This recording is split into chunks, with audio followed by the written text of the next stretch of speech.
ದೇವರು ಪ್ರೀತಿಸುವ ಪ್ರೀತಿಯ ಬಿಗ್ ಜೆ ಟಿ ವಿ ಪ್ರಿಯ ವೀಕ್ಷಕರಿಗೆ ನಮ್ಮ ಕರ್ತನಾದ ಯೇಸು ಕ್ರಿಸ್ತನ ಹೆಸರಿನಲ್ಲಿ ನಿಮ್ಮನ್ನು ವಂದಿಸಿ ಸ್ವಾಗತ ಬಯಸ್ತಿದ್ದೇವೆ. ಬನ್ನಿರಿ, ದೇವರ ವಾಕ್ಯವನ್ನು ಇಂದು ನಾವು ಅಧ್ಯಯನ ಮಾಡಿಕೊಳ್ಳೋಣ. ಇಂದಿನ ನಮ್ಮ ಅಧ್ಯಯನ 2ನೇ ಕೊರಿಂಥದವರಿಗೆ ಬರೆದ ಪತ್ರಿಕೆ 11ನೇ ಅಧ್ಯಾಯ, 2 Corinthians ಚಾಪ್ಟರ್ 11. 11ನೇ ಅಧ್ಯಾಯದಲ್ಲಿ ನಾವು ನೋಡುವಂಥ ವಿಷಯ ಏನಂದರೆ, ಆತ್ಮಿಕ ತಂದೆಯ 23 ಸೇವೆಗಳು. 22 ಆತ್ಮಿಕ ತಂದೆಯ 22 ಸೇವೆಗಳು. 22 ministries of a spiritual father. ಆತ್ಮಿಕ ತಂದೆಯ ಸೇವೆ ಎಂಥ ಸೇವೆ ಅಂತ ಹೇಳ್ಬಿಟ್ಟು ನಾವು ನೋಡುವಾಗ, ದೇವರಾತ್ಮನು ನನಗೂ ನಮಗೂ ಸಹಾಯ ಮಾಡಲಿ, ಅಭಿಷೇಕ ನೀಡಲಿ, ಕೃಪೆಯನ್ನು ಕೊಡಲಿ. ಆತ್ಮಿಕ ತಂದೆಯ 22 ಸೇವೆಗಳಲ್ಲಿ ಮೊದಲನೇ ಸೇವೆ ಏನಂತ ಹೇಳಿದ್ರೆ, 2ನೇ ಕೊರಿಂಥ 11ನೇ ಅಧ್ಯಾಯ ಮತ್ತು 1ನೇ ವಚನದಲ್ಲಿ ನೋಡುವಾಗ, ಸಹಿಸಿಕೊಳ್ಳಬೇಕೆಂದು ಅಪೇಕ್ಷಿಸ್ತೇನೆ. ಹಾಗಾದರೆ ಆತ್ಮಿಕ ತಂದೆಯ ಮೊದಲನೇ ಒಂದು ಸೇವೆ ಏನಂದರೆ ಎಕ್ಸ್ಪೆಕ್ಟೇಷನ್, ಅಪೇಕ್ಷಿಸುವುದು. ಈ ರೀತಿಯಾಗಿರಬೇಕು ನನ್ನ ಆತ್ಮಿಕ ಮಕ್ಕಳು, ಈ ರೀತಿಯಾಗಿ ಆಗಬೇಕು, ಈ ರೀತಿಯಾಗಿ ಮಾಡಬೇಕು, ಈ ರೀತಿಯಾಗಿ ಪ್ರತಿಕ್ರಿಯಿಸಬೇಕೆಂಬಂಥ ಒಂದು ಅಪೇಕ್ಷೆ. ಎರಡನೇದಾಗಿ ಆತ್ಮಿಕ ತಂದೆಯ 2ನೇ ಸೇವೆ ಭಾಳ ವಿಚಿತ್ರವಾಗಿದೆ. 2ನೇ ವಚನದಲ್ಲಿ, 2ನೇ ಕೊರಿಂಥ 11ನೇ ಅಧ್ಯಾಯದ 2ನೇ ವಚನದಲ್ಲಿ, ನಿಮ್ಮ ವಿಷಯದಲ್ಲಿ ನಾನು ಅಸೂಯೆ ಪಡುತ್ತಿದ್ದೇನೆ.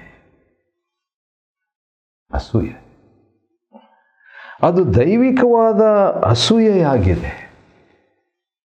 A divine jealousy. ದೈವಿಕವಾದಂಥ ಒಂದು ಅಸೂಯೆಯನ್ನು ಆತ್ಮಿಕ ಮಕ್ಕಳ ವಿಷಯದಲ್ಲಿ ಆತ್ಮಿಕ ತಂದೆ ಪಡುವಂಥದ್ದು. ಅದು ಆತ್ಮಿಕ ತಂದೆಯ 2ನೇ ಸೇವೆ. Second ministry of a spiritual father is to have a godly jealousy, ದೈವಿಕ ಅಸೂಯತನ. 3ನೇದಾಗಿ, ಇದು ಭಾಳ ದೊಡ್ಡ ಒಂದು ಸೇವೆ, ಅದೇನೆಂದರೆ engages the spiritual children with Christ or to Christ. ಕ್ರಿಸ್ತನಿಗೆ ಆತ್ಮಿಕ ಮಕ್ಕಳನ್ನು ನಿಶ್ಚಯಪಡಿಸುವಂಥದ್ದು. ಕ್ರಿಸ್ತನಿಗೆ ಯಾವ ರೀತಿಯಾಗಿ ಒಂದು ಎಕ್ಸಾಂಪಲ್ ಕೊಡ್ತಾನೆ. ಕ್ರಿಸ್ತನೆಂಬ ಒಬ್ಬನೇ ಪುರುಷನಿಗೆ ಶುದ್ಧ ಕನ್ನಿಕೆಯಾಗಿ ನಿಮ್ಮನ್ನು ನಾನು ಒಪ್ಪಿಸಬೇಕೆಂದು ನಿಶ್ಚಯ ಮಾಡಿದೆನಲ್ಲ ಅಂತ ಹೇಳ್ತಾನೆ. ವಾವ್, ಇದು ಎಂಥ ಮಿನಿಸ್ಟ್ರಿ! ಇದು ಭಾಳ ದೊಡ್ಡ ಮಿನಿಸ್ಟ್ರಿ. ಇದು ನಾನಿದನ್ನು ಮಾಡಿಲ್ಲ, ಆದರೆ ಮಾಡ ಬಯಸ್ತೇನೆ. As a spiritual father, engage my spiritual children to Christ. ಅದಕ್ಕಿಂತ ಮುಂಚೆ ಕ್ರಿಸ್ತನು ನನ್ನಿಂದ ಅಪೇಕ್ಷಿಸುವಂಥದ್ದನ್ನು ನಾನು ಮಾಡಬೇಕಲ್ವಾ? ಮಾಡ್ತೀನಿ. ದೇವ್ರ ಸಹಾಯ ಮಾಡ್ತಾರೆ, ದೇವರ ಆತ್ಮನ ಮುಖಾಂತರವಾಗಿ. 4ನೇದಾಗಿ ಏನು ನೋಡ್ಕೊಳ್ತಾ ಇದ್ದೇವೆ ನಾವು ಅಂತ ಹೇಳಿದರೆ, 2ನೇ ಕೊರಿಂಥ 11ನೇ ಅಧ್ಯಾಯದಿಂದ ಆತ್ಮಿಕ ತಂದೆಯ 22 ಆತ್ಮಿಕ ಸೇವೆಗಳು, 22 spiritual ministries of a spiritual father.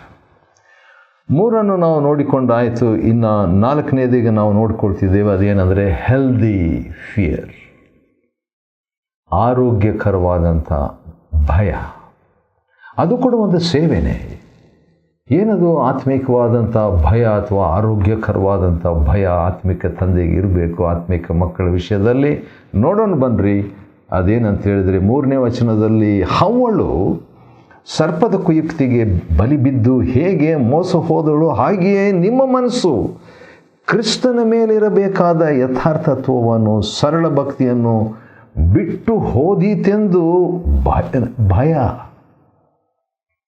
ಭಯ ನನಗುಂಟು. ಎಲ್ಲಿ ನನ್ನ ಆತ್ಮಿಕ ಮಕ್ಕಳು ಹವ್ವಳ ಹಾಗೆ ಸೈತಾನನ ಸ್ವರಕ್ಕೆ ಒಳಪಟ್ಟು ದೇವರಿಂದ ಆದಾಮನಿಂದ ಪ್ರತ್ಯೇಕವಾದಲೋ ತನ್ನ ಮನಸ್ಸಿನಲ್ಲಿ, ತನ್ನ ಆತ್ಮದಲ್ಲಿ, ಆ ರೀತಿಯಾಗಿ ಎಲ್ಲಿ ನೀವು ಆಗ್ಬಿಡ್ತೀರೇನೋ ಎಂಬ ಭಯ ನನಗುಂಟು. ಅದು ಕೂಡ ಒಂದು ಭಯದ ಸೇವೆ, ಆದರೆ ಆರೋಗ್ಯ ಭಯದ ಸೇವೆ, ಆತ್ಮಿಕ ಭಯದ ಸೇವೆ, ದೈವಿಕವಾದ ಭಯದ ಸೇವೆ ಅಂತ ಹೇಳ್ಬಿಟ್ಟು ಹೇಳಲಿಕ್ಕೆ ಇಷ್ಟಪಡ್ತೇನೆ. 5ನೇ ಒಂದು ಸೇವೆ, 2 ಕೊರಿಂಥ 11ನೇ ಅಧ್ಯಾಯದಿಂದ ನಾವು ಆತ್ಮಿಕ ತಂದೆಯ 22 ಆತ್ಮಿಕ ಸೇವೆಗಳನ್ನು ನೋಡ್ಕೊಳ್ತಾ ಇದ್ದೇವೆ. ಅದರಲ್ಲಿ 5ನೇ ಸೇವೆ ಏನಂತ ಹೇಳಿದರೆ, ಬೇರೊಬ್ಬ ಯೇಸುವಿನ ವಿಷಯದಲ್ಲಿ ಎಚ್ಚರಿಸುವ ಸೇವೆ. Warning the spiritual child about another Jesus is also A ministry. ಅದೇನದು? ನಾವು ನಿಮಗೆ, ಅಥವಾ 4ನೇ ವಚನ 2 ಕೊರಿಂಥ 11:4, ನಿಮ್ಮ ಬಳಿಗೆ ಬಂದಾಗ ಯಾವನಾದರೂ ಬಂದು ನಾನು ನಿಮಗೆ, ಆತ್ಮಿಕ ತಂದೆಯಾಗಿರುವಂಥ ನಾನು ನಿಮಗೆ ಬೋಧಿಸದೇ ಇರುವ ಬೇರೊಬ್ಬ ಯೇಸುವಿನ ವಿಷಯವಾಗಿ ಬೋಧಿಸಿದರೆ ನೀವು ಸ್ವೀಕರಿಸ್ತಾ ಇದ್ದೀರಿ.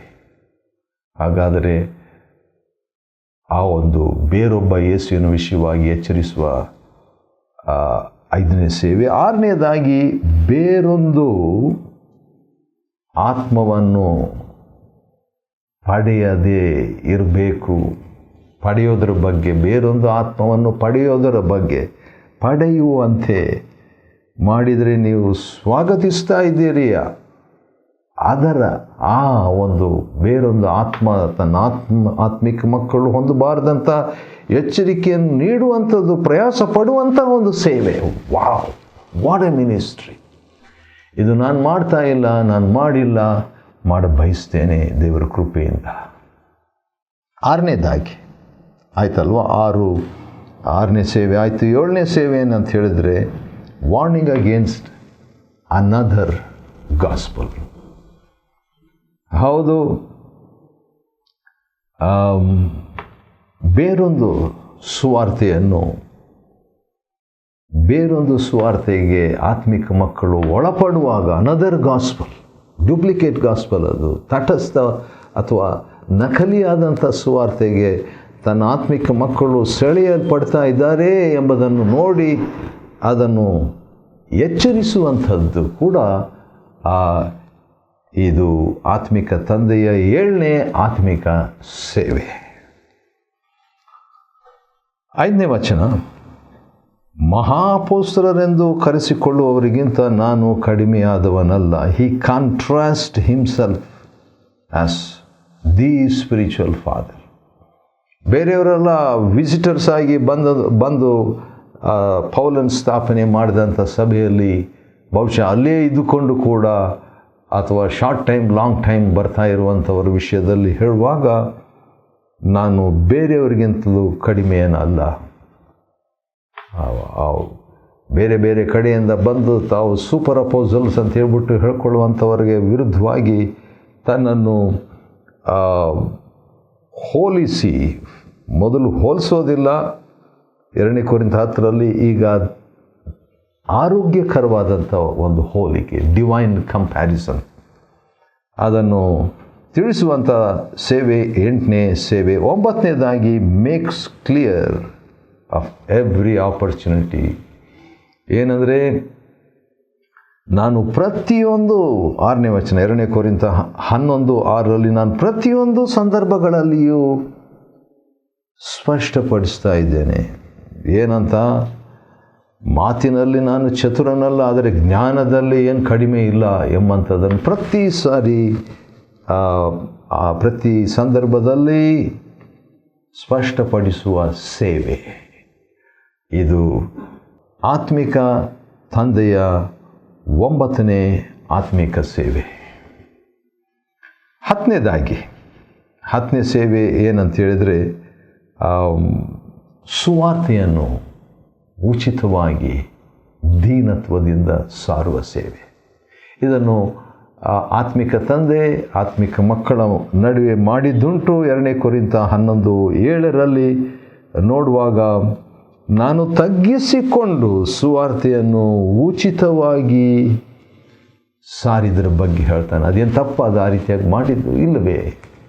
ತನ್ನ ಒಂದು ಸೇವೆಯನ್ನು ಇಂಡೈರೆಕ್ಟಾಗಿ ಪರೋಕ್ಷವಾಗಿ ಪ್ರಕಟಪಡಿಸುವಂಥ ಆತ್ಮಿಕ ತಂದೆ.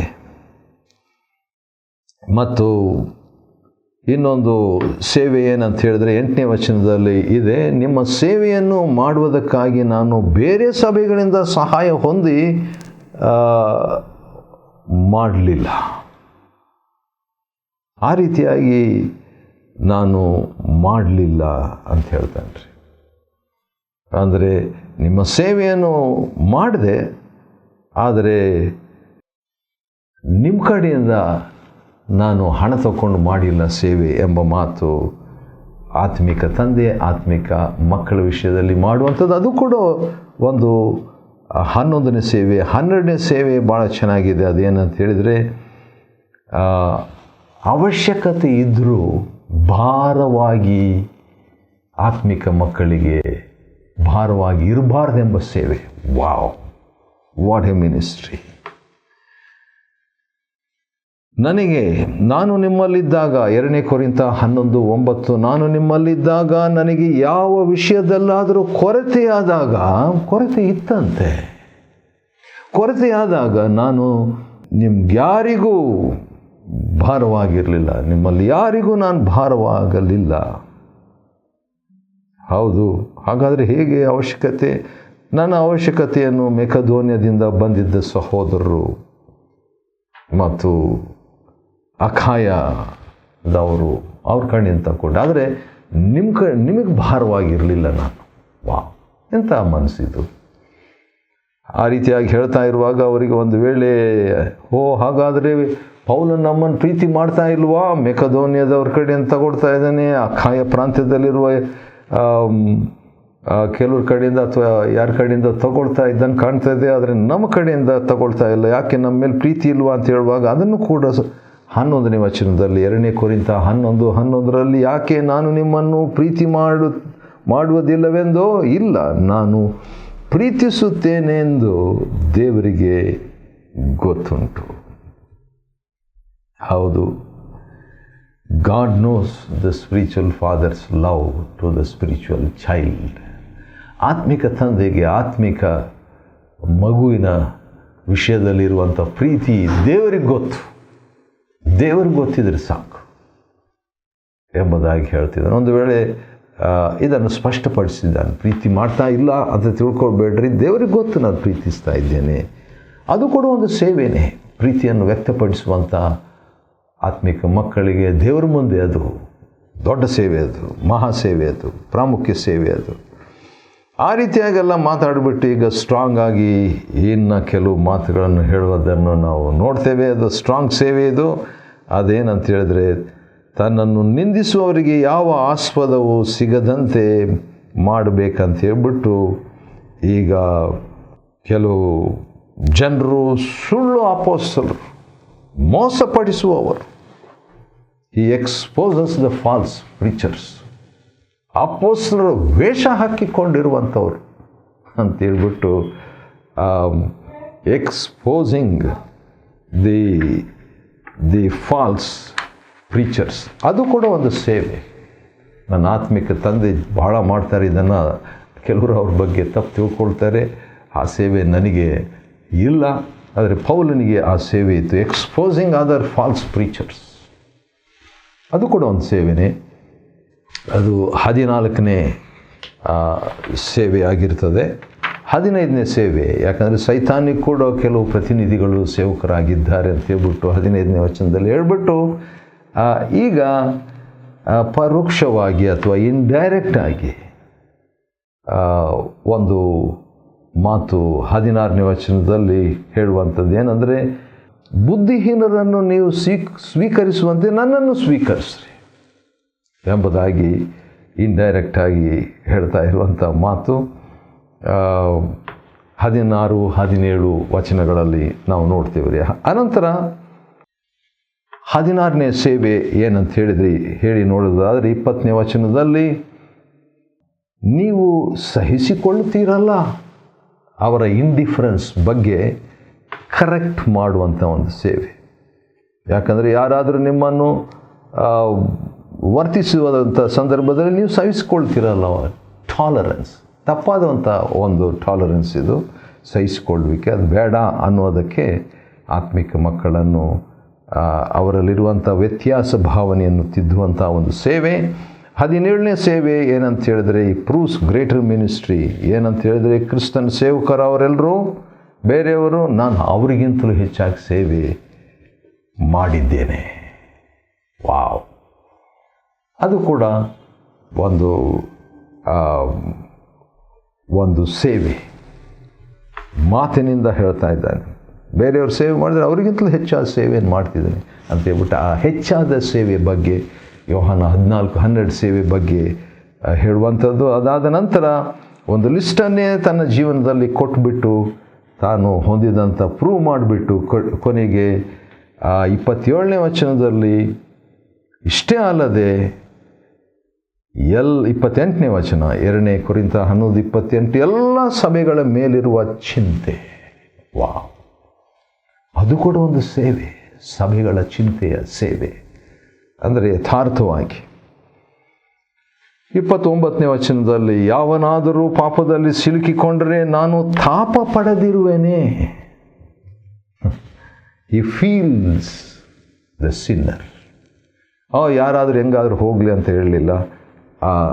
ಆ ಪಾಪದಲ್ಲಿ ಒಬ್ಬ ವಿಶ್ವಾಸಿ ಸಿಕ್ಕಿಕೊಳ್ಳುವಂಥ ಸಾಧ್ಯತೆ ಇದೆ, ಅದರ ಬಗ್ಗೆ ತಾಪ ಪಡುವಂಥ ಒಂದು ಸೇವೆ. 20ನೇದಾಗಿ ಬೋಸ್ಟ್ ಇನ್ ಹಿಸ್ ವೀಕ್ನೆಸ್, ಬಲಹೀನತೆಯಲ್ಲಿ ಹೆಚ್ಚಳ ಪಡುವ ಸೇವೆ. 2 ಕೊರಿಂಥ 11:30 ಅದನ್ನು ನಾವು ನೋಡ್ತೇವೆ. 21ನೇ ಒಂದು ಸೇವೆ ಏನಂದರೆ, ಹೌದು, ನಿರಂತರವಾಗಿ ಸ್ತುತಿಸಲ್ಪಡುವ ಕರ್ತನಾದ ಯೇಸುವಿನ ತಂದೆಯು ದೇವರು ಆಗಿರುವಾತನು ನಾನು ಸುಳ್ಳು ಹೇಳುವುದಿಲ್ಲ ಎಂಬುದನ್ನು ಬಲ್ಲವನಾಗಿದ್ದಾನೆ. Getting the attestation of God is a ministry. ದೇವರ ಮುಂದೆ ನಾನು ಜೀವಿಸ್ತಾ ಇದ್ದೇನೆ, ದೇವ್ರಿಗೆ ಗೊತ್ತು ನನ್ನ ಸೇವೆ ಎಂಥ ಸೇವೆ ಅಂತ ದೇವ್ರಿಗೆ ಗೊತ್ತು ಅಂತ ಹೇಳ್ಬಿಟ್ಟು ದೇವರನ್ನೇ ತನ್ನ ಸೇವೆಯಲ್ಲಿ ಒಳಪಡಿಸಿ ದೇವರ ಸಾಕ್ಷಿಯನ್ನು ಪಡೆಯುವಂಥ ಒಂದು ಸೇವೆ. ಇದು ದೊಡ್ಡ ಸೇವೆ. ಮತ್ತು ಆ ರೀತಿಯಾಗಿ ಹೇಳಿಬಿಟ್ಟು ಈ 32ನೇ ವಚನದಲ್ಲಿ ಒಂದು ಸ್ಟೋರಿ ಹೇಳ್ತಾನೆ. ದೇವರು ತನ್ನ ಕಡೆ ಇದ್ದಾನೆ ಎಂಬುದನ್ನು ಒಂದು ಪ್ರೂವ್ ಮಾಡಲಿಕ್ಕೆ ನೋಡ್ರಿ, ದಮಸ್ಕಿನ ಅರಸನಾದ ಅರೇತನು ಆಜ್ಞೆ ಅಂದರೆ ಭಾಳ ಪವರ್ಫುಲ್ ಅರಸನು, ರಾಜ್ಯಪಾಲನು ಕೂಡ ನನ್ನನ್ನು ಹಿಡಿದು ಬಂಧಿಸಬೇಕಂತ ಇಡೀ ಪಟ್ಟಣವನ್ನು ಅವರು ಕಾವಲಿರಿಸಿದರು. ಆದರೆ ನಾನು ತಪ್ಪಿಸಿಕೊಂಡೆ. ಹೇಗೆ ಅಂದರೆ ಒಂದು ಬುಟ್ಟಿಯ ಮೂಲಕವಾಗಿ ನಾನು ತಪ್ಪಿಸಿಕೊಂಡೆ ಆ ರಾಜ್ಯಪಾಲರಿಂದ. ಹೇಗೆ? ದೇವರು ಸಹಾಯ ಮಾಡಿದ್ದರಿಂದ ಎಂಬುದನ್ನು ಒಂದು ಮಿರಕಲ್ ಟೆಸ್ಟಿಮೋನಿ, ಅದ್ಭುತ ಸಾಕ್ಷಿಯ ಸೇವೆಯನ್ನು 22ನೇ ಸೇವೆಯಾಗಿ ಮುಗಿಸ್ತಾ ಇದ್ದಾನೆ ಆತ್ಮಿಕ ತಂದೆ. 2 ಕೊರಿಂಥ 11ನೇ ಅಧ್ಯಾಯದಿಂದ ಆತ್ಮಿಕ ತಂದೆಯ 22 ಆತ್ಮಿಕ ಸೇವೆಗಳನ್ನು ನಾವು ಅಧ್ಯಯನ ಮಾಡಿಕೊಳ್ಳುವಂತೆ ದೇವರು ಕೊಟ್ಟ ಕೃಪೆಗಾಗಿ ಆತನಿಗೆ ಸ್ತೋತ್ರವಾಗಲಿ. ದೇವರು ನಿಮ್ಮನ್ನು ಆಶೀರ್ವದಿಸಲಿ.